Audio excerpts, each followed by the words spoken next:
लोकसभा चुनाव 2024। जी हाँ दोस्तों, लोकसभा में अब की बार किसकी सरकार? क्या नरेंद्र मोदी तीसरी बार लगा पाएंगे जीत की हैट्रिक, या फिर इस बार राहुल, ममता और केजरीवाल मिलकर रोक पाएंगे बीजेपी का विजय रथ? दोस्तों पूरी अपडेट दे रहे हैं। लोकसभा चुनाव से जुड़ी तमाम बड़ी खबरें आपके लेकर सामने हाजिर हो चुके हैं। दोस्तों वर्तमान में बीजेपी लगातार जीत का दावा कर रही है। बीजेपी 400 प्लस सीटें जीतने का दावा कर रही है, तो वहीं कांग्रेस और अन्य विपक्षी दल मिलकर इंडिया गठबंधन के सहारे बीजेपी को रोकने का पूरी कोशिश कर रहे हैं। इसी बीच दोस्तों जहां सीट शेयरिंग को लेकर बात तय हो चुकी है, कांग्रेस पार्टी अलग अलग राज्यों में अलग अलग पार्टियों के साथ सीट बंटवारों को लेकर अपनी बात कर चुकी है। तो इसी बीच दोस्तों मायावती भी अकेले दम पर चुनाव लड़ रही है। तो दोस्तों प्रशांत किशोर ने कर दिया बड़ा खुलासा, इस बार लोकसभा में किसकी भिड़ेंगे सरकार।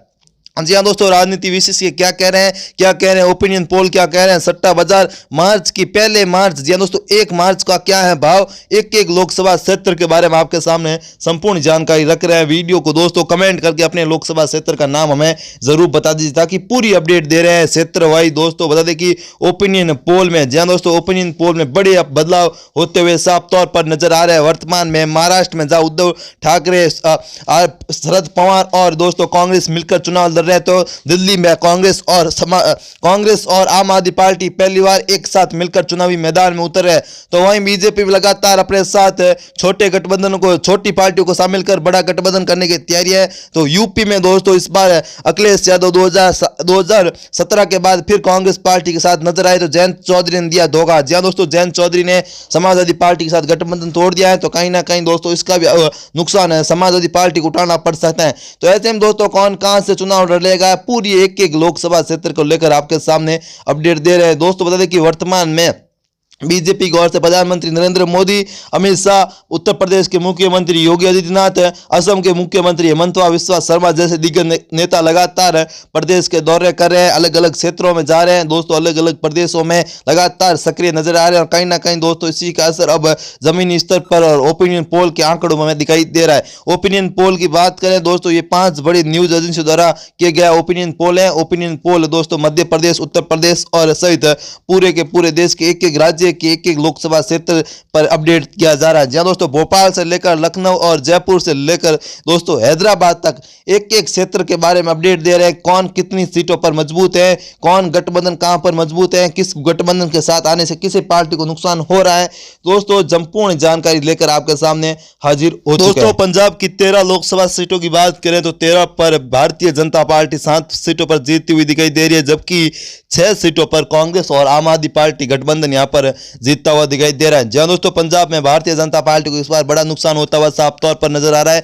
पंजाब की 13 लोकसभा सीटों में यहां पर बड़े बदलाव होते हुए साफ तौर पर नजर आ रहे हैं। अगर हम जम्मू कश्मीर की 6 लोकसभा सीटों की बात करें तो बीजेपी 4 पर, आईएनडी गठबंधन 2 सीटों पर यहां पर जीत हासिल करता हुआ दिखाई दे रहा है। जम्मू कश्मीर में दोस्तों बदल की तस्वीर, बीजेपी यहां पर बड़ी बढ़त के साथ 4 सीटों पर जीतती हुई दिखाई दे रही है। अगर दोस्तों हम बात करेंगे राजस्थान की 25 लोकसभा सीटों की, तो 25 की 25 सीटों पर बीजेपी की जीत हासिल करती हुई नजर आ रही है। जी हाँ दोस्तों, पिछले साल हुए विधानसभा चुनाव में राजस्थान में बीजेपी की सरकार बनी, और वर्तमान की 25 लोकसभा सीटें भारतीय जनता पार्टी के खाते में जाती हुई दिखाई दे रही है। अगर हम मध्य प्रदेश में भी दोस्तों बात करें तो मध्य प्रदेश में 29 लोकसभा की सीटें आती है। 29 लोकसभा सीटों में से बीजेपी यहां पर 29 की 29 सीटें जीतती हुई दिखाई दे रही है। इसी का मतलब है कि दोस्तों कमलनाथ अपने गढ़ छिंदवाड़ा लोकसभा सीट भी हारते हुए दिखाई दे रहे हैं। कहीं ना कहीं दोस्तों 2024 के लोकसभा चुनाव में बड़े बड़े नेता बीजेपी के सामने हारते हुए दिखाई दे रहे हैं। इसी बीच अगर उड़ीसा की दोस्तों अगर हम बात करें तो उड़ीसा में 21 लोकसभा की सीटें आती है, 14 सीटों पर बीजेपी जीतती हुई दिखाई दे रही है, 2 सीटों पर आईएनडी जीतती हुई दिखाई दे रही है, तो अन्य के खाते में 5 सीटें जाती हुई दिखाई दे रही है। जी हाँ दोस्तों, ये 5 सीटें नवीन पटनायक की पार्टी की बताई जा रही है, उनको यहां पर ये सीटें मिलती हुई दिखाई दे रही है।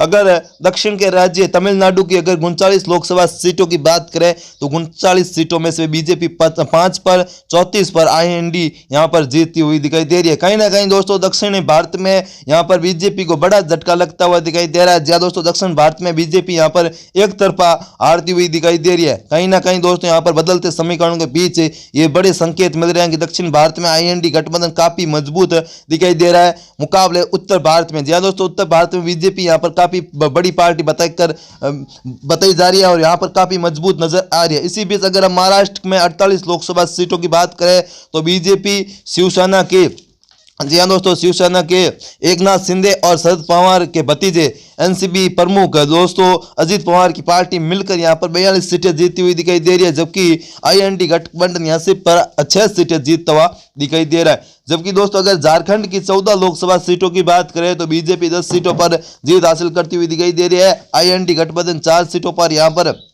बढ़त बनाई हुई नजर आ रही है। कहीं ना कहीं दोस्तों झारखंड में यहाँ पर मजबूती के साथ कांग्रेस पार्टी चुनावी मैदान में। इसी बीच अगर मिजोरम की एक लोकसभा सीट की बात करें तो एक यहाँ पर बीजेपी के पक्ष में जाती हुई सीटें नजर आ रही है। जबकि दोस्तों बदलते समीकरण के बीच कहीं ना कहीं दोस्तों यहाँ पर बड़े बदलाव होते हुए नजर आ रहे हैं। भारतीय जनता पार्टी अभी तक दोस्तों भारतीय जनता पार्टी 265 सीटों पर लीड बनाई हुई नजर आ रही है, जबकि यूपी यानी आईएनडी गठबंधन 110 सीटों पर आगे चलती हुई हमें दिखाई दे रही है। इसी बीच दोस्तों अगर नागालैंड की एक लोकसभा सीट की बात करें तो यहाँ पर एक की एक सीट है भारतीय जनता पार्टी के पक्ष में जाती हुई दिखाई दे रही है। इसी बीच दोस्तों अगर हम बात करें पश्चिमी बंगाल की, दोस्तों पश्चिम बंगाल में 42 लोकसभा की सीटें आती है, 28 पर भारतीय जनता पार्टी जीतती हुई दिखाई दे रही है। दोस्तों पश्चिम बंगाल में 28 सीटों पर बीजेपी का कब्जा होता हुआ नजर आ रहा है। जबकि दोस्तों अगर टीएमसी की बात करें तो टीएमसी यहाँ पर 14 सीटें जीती हुई दिखाई दे रही है, जबकि बीजेपी यहाँ पर दोस्तों कांग्रेस पार्टी और लेफ्ट पार्टियों का खाता भी उत्तर प्रदेश मध्य प्रदेश हो या फिर पश्चिम बंगाल यहाँ पर खाता खोलता हुई नजर नहीं आ रहा है। इसी बीच दोस्तों अगर हम बात करें उत्तर प्रदेश की 80 लोकसभा सीटों की तो भारतीय जनता पार्टी यहाँ पर 76 सीटें जीतती हुई नजर आ रही है, जबकि कांग्रेस और दोस्तों समाजवादी पार्टी गठबंधन यहाँ पर 0 से 4 सीटें पर जीत हासिल कर सकती है। जबकि दोस्तों अगर हम बात करें मायावती की पार्टी तो उत्तर प्रदेश में यहाँ पर खाता खोलते हुए भी नजर नहीं आ रही। जबकि दिल्ली की 7 सीटों की बात करें तो साथ ही साथ यहाँ पर भारतीय जनता पार्टी के पक्ष में ये सीटें जाती हुई दिखाई दे रही है। उत्तराखंड की 5 सीटों में से बीजेपी 5 सीटों पर जीत हासिल करती हुई दिखाई दे रही है। हिमाचल की 4 सीटों पर भारतीय जनता पार्टी का कब्जा होता हुआ नजर आ रहा है। तो दोस्तों ये वीडियो आपको कैसा लगा कमेंट करके जरूर बताएं। फिर मिलेंगे नए और फ्रेश वीडियो के लिए। जय हिंद, वंदे मातरम। भगवान करे आप सभी का दिन शुभ हो।